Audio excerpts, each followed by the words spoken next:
ज़्यादा कुछ नहीं, बट अगर हम लूका उसका दूसरा अध्याय उसकी 7वीं आयत पढ़ें, हिंदी में पढ़ें, चीनी पढ़ें, लूका उसका दूसरा अध्याय और 7वीं आयत, दूसरा बाब 7वीं आयत। यस। लौटा पुत्र जनी और उसे कपड़े में लपेटकर चरनी में रखा, क्योंकि उनके लिए सराय में जगह न थी। Hallelujah, hallelujah. ये यीशु मसीह का किस्सा है, और यहाँ पर ऐसा लिखा है कि उन्होंने उस पैरों के बेटे को कपड़े में लपेटा, यस, और चरनी में रखा, क्योंकि कहीं भी उनको जगह ना मिली थी, सराय में उनको जगह ना मिली। Hallelujah, hallelujah. हम सब इस किस्से को जानते हैं। हम आज से नहीं, कई सालों से ये मनाते आ रहे हैं कि बड़ा दिन क्यों है, नया साल हम मनाते हैं, बड़ा दिन मनाते हैं। तो यहाँ पर एक बात समझ में नहीं आती, इतना महान, इतना अजीम बादशाहों का बादशाह, खुदावंदों का खुदावंद जब इस दुनिया में आया तो उसके लिए लिखा है कि उसको जगह नहीं मिली। यस। सोचिए, इस दुनिया के अंदर जब कोई भी बच्चा जन्म लेता है, कम से कम उसका घर तो होता ही है, हॉस्पिटल नहीं होगा तो घर यस, तो होगा, होता है। घर नहीं होगा तो पड़ोस तो होगा, पड़ोस नहीं होगा तो किसी की छाया होगी। यस। कोई बहन ये कह देगी, कोई पड़ोस ये कह देगा, नहीं भैया ऐसी पीड़ा में हमारे यहाँ बच्चे को जन्म दे सकते हैं। लेकिन यहाँ पर लिखा है, इतना महान परमेश्वर इस पृथ्वी पर आया तो उसको जगह नहीं मिली, और उसको गौशाले में, चरनी में उस बच्चे को लपेट कर रखा गया। Hallelujah, hallelujah. मैं आपको समझाना ये चाहता हूँ कि आपको समझना होगा कि कोई मेरे लिए और आपके लिए इतना छोटा हो गया, इतना निम्न हो गया, इतना कुचला हुआ हो गया कि उसे जगह नहीं मिली, फिर भी इस पृथ्वी पर वो हमारे लिए आया। यस। हम सबके पास जगह रही, तो हम में से कोई ऐसा नहीं जो अस्तबल में पैदा हुआ हो, गौशाले में जन्म लिया हो, नहीं। लेकिन वहां पर वो यीशु मसीह ने जन्म लिया और उस चरनी में रखा गया। चरनी से छोटा कुछ नहीं है, उससे नीचे कुछ नहीं है, और यीशु मसीह ने जन्म लेकर ये साबित किया कि वो हमसे बेहद प्यार करता है। यस। और प्यार करने का एक सबूत ये है देना। अगर मैं ये कहूँ मैं सनी भाई से मोहब्बत करता हूँ और मैं इनको कुछ दे नहीं सकता, तो ये मेरा प्रेम झूठा है। यस। अगर बुआ जी से मैं कहूँ, बुआ जी आप चिंता मत करो, हम दिल से आपसे प्यार करते हैं, और मैं कुछ नहीं दे पाऊँ और इन्हें जरूरत पड़े तो मेरे पास कुछ नहीं है, तो मेरी मोहब्बत झूठी है। हम कहते हैं माँ की ममता सबसे ऊंची है, सच में। क्यों? क्योंकि माँ बहुत कुछ देती है, वो जन्म देती है, उसके बाद बच्चों को दूध देती है, परवरिश करती है, और जब तक वो इस पृथ्वी पर रहती है वो अपने बच्चों के लिए जीवन भर करती ही है, देती ही है। बच्चों से कुछ नहीं लेती पर देती है। बच्चा खराब भी निकल जाए तब भी वो प्यार करती है, तब भी उसकी साइड लेती है ना। क्यों? क्योंकि ये प्यार की परिभाषा है, ये तफसीर है, मोहब्बत की व्याख्या है। क्या? कि जब तक हम देंगे नहीं तब तक वो प्यार सत्य नहीं। समझ में आ रहा है? यस। तो इसलिए बिना कुछ दिए कोई ये कहे मुझसे या आपसे कि हम आपसे प्यार करते हैं या मोहब्बत करते हैं, तो वो झूठा है। क्योंकि मोहब्बत की सबसे बड़ी निशानी ये है कि कोई किसी के लिए कुछ दे, और यीशु मसीह ने अपने आप को मेरे लिए और आपके लिए दिया। यस। अगर वो नहीं देता और इस आयतों को, इन वचनों को, इन बाइबलों को हम पढ़ते तो ये उतने असरकारक नहीं थे। यस।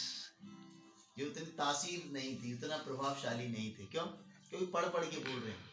यीशु मसीह खुद इस पृथ्वी पर आया, जिया, हमारे लिए मारा गया, गाड़ा गया, तीसरे दिन जी उठा, और सबूत दिया कि उसने दिया। तब फिर इस आयत को हम जब पढ़ते हैं ना कि परमेश्वर ने जगत से ऐसा प्रेम किया, है ना। यस। खुदा ने दुनिया से ऐसी मोहब्बत रखी कि अपना वाहिद बेटा दे दे, ताकि जो कोई इस पर ईमान लाए वो हलाक ना हो और अब्दी जिंदगी पाए। तो क्यों? क्योंकि उसने दिया है तो कहा है, इसलिए हमें उसका प्यार समझ में आता है। उसके लिए आपको मुझे बहुत ज़्यादा आलिम, फाजिल, ज्ञानी, बाइबल को 10 बार पढ़ के रटने से कुछ नहीं होगा। हमें समझना पड़ेगा हमारा प्रभु हमसे कितना प्यार करता है। यस। हमारा परमेश्वर हमसे मोहब्बत रखता है। यस। और इतना प्यार करता है। सोचिए, कोई राजा आपके घर में आके रहे और वो कभी ना बताए कि वो राजा है, तो ऐसे रहे जैसे फकीर की तरह। आप उससे कहो अरे भैया यहीं सो जाओ, अंदर तो ऑस्टिन सो रहा है, आप यहीं बिस्तर लगा दो, और बिस्तर भी मत लगाओ, यहीं चप्पलों के बाद में सो जाओ, और वो सो जाए, फिर आपको अगले दिन मालूम पड़े ये तो राजा बादशाह है। बादशाह है, तो क्या हश्र होगा सोचिए। लेकिन ये उसकी मोहब्बत है कि उसने कभी नहीं बताया कि वो बादशाह की हैसियत से आपके दिल में आना चाहता है।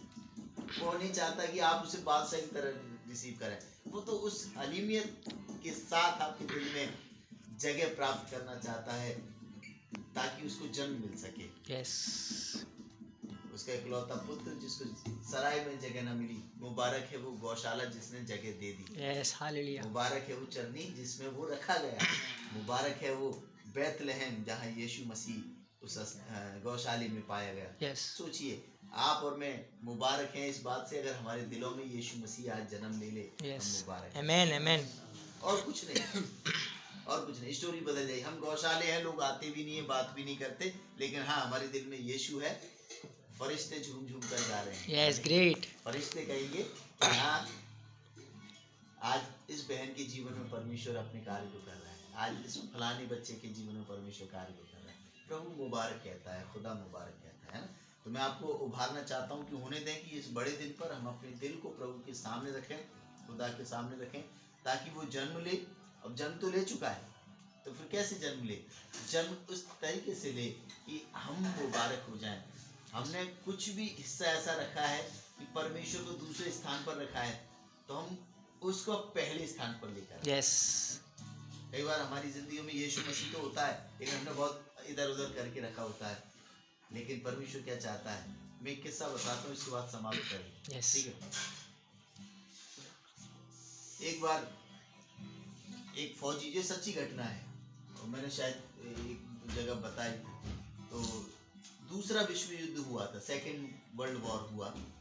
तो एक कमांडर था, उसने अपनी पत्नी को लेटर लिखा, उसने कहा इस बड़े दिन पे मैं शायद घर पर आऊँ, पर बच्चों को मत बताना, क्योंकि अभी छुट्टी मिली, फौज में हूँ, कभी छुट्टी मिली तो ठीक है, नहीं मिली तो बच्चे का दिल टूट जाएगा अगर मैं नहीं आ पाया।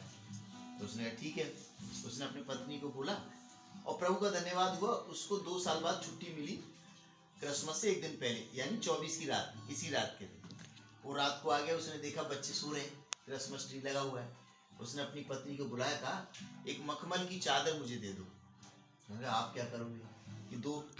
उसने मखमल की चादर ली, जहाँ क्रिसमस ट्री था उसके आसपास 3 बच्चे थे उसके, तीनों बच्चों के नाम से खिलौने रखे, पैक किया, और उस ट्री के बगल में चादर में लपेट के अपने आप ही बैठ गया, छुप के।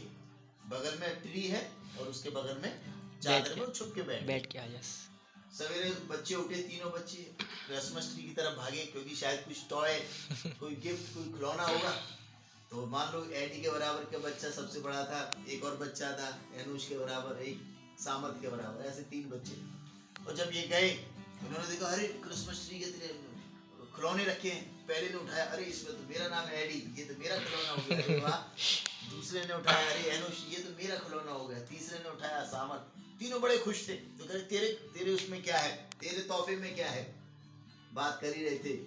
तो किसी ने देखा वो बगल में जो चादर है वो हिल गई, ऐसा लगा कुछ हिला। तो उसने कहा अरे एडी देखा चादर हिल रही है, कुछ है शायद। तो दूसरे ने देखा, सामर्थ ने भी देखा, हाँ चादर तो हिल रही है। तो इतने में किसी से रहा नहीं गया, उठा दिया, चादर को खींच दिया। यस। और उस चादर को जैसे खींचा तो उन्होंने क्या देखा कि उनका बाप 2 साल के बाद घर में था।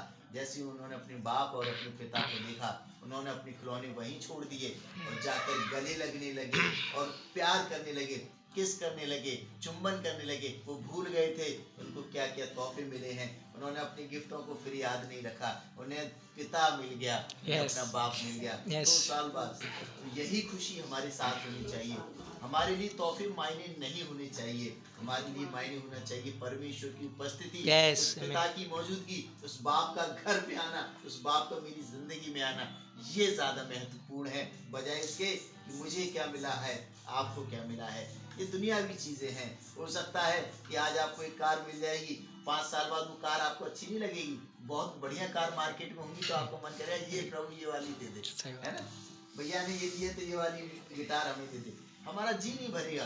लेकिन जब हम खुदा की उपस्थिति या अपने पिता की उपस्थिति का आनंद लेंगे ना, हम तोहफे छोड़कर उसको गले लगाए रखेंगे। यस और हमें पसंद आएगा कि वो बाप हमें कभी छोड़कर ना जाए, हमारे साथ रहे। हमें सो प्रभु आपको बहुत ब्लेस करे। तो तोहफों के वजह से पिता को ना छोड़ें, बाप को ना छोड़ें, और वो यीशु मसीह है।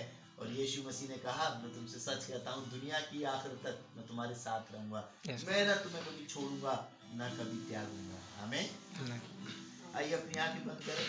और शरीर की कटिंग हो गया ना, अंदर से भी जाओ। आप सभी को बड़ा दिन मुबारक हो, मेरी क्रिसमस। 12 बज गए यार। कोई दिक्कत नहीं, कोई दिक्कत। हमारी गाड़ी लेट है, हमारी गाड़ी लेट है।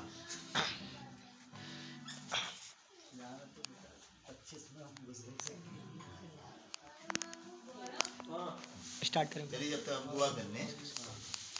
प्यारे खुदा, हम शुक्रगुजार हैं क्योंकि हमें मालूम है, और ना हमें मालूम है, यकीन है कि तेरा इरादा सिर्फ यही था कि हम सब लोग जिंदगी हासिल करें, और वो जिंदगी जो कभी खत्म ना होगी, जो अवधि है।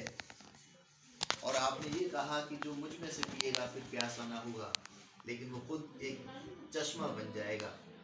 खुदावंद, जितनी जिंदगियां यहाँ बैठी हैं चश्मा बन जाए, तू हमारे दिलों में जन्म ले, पैदा हो, यस और खुदा लोग देख सकें हमारे अंदर से, हमारी इस चरनी से आपकी नुमाइश करें, आपको देखें, यस खुदा, पसंद करें, आपके बारे में जान सकें, आपके प्यार को समझ सकें। यस और खुदा, जितने भी बहन भाई, शुक्रिया आंटी, बुआ, बुजुर्ग, यहाँ जितने भी हैं, बच्चे यहाँ जितने भी हैं, उन पर अपना फजल बनाए रखें, तरक्की दें, खुशी दें। और ये त्योहार बड़ा दिन उनकी जिंदगी के लिए वाकई में एक बड़ा दिन का सबब बने। सब कुछ आपके हाथ में देते हैं, और केक कटिंग करते हैं तो धन्यवाद देते हैं प्रभु कि आप आए और आपने हम सब को फिदिया दिया, यीशु नासी के नाम से, आमीन। आमीन आमीन।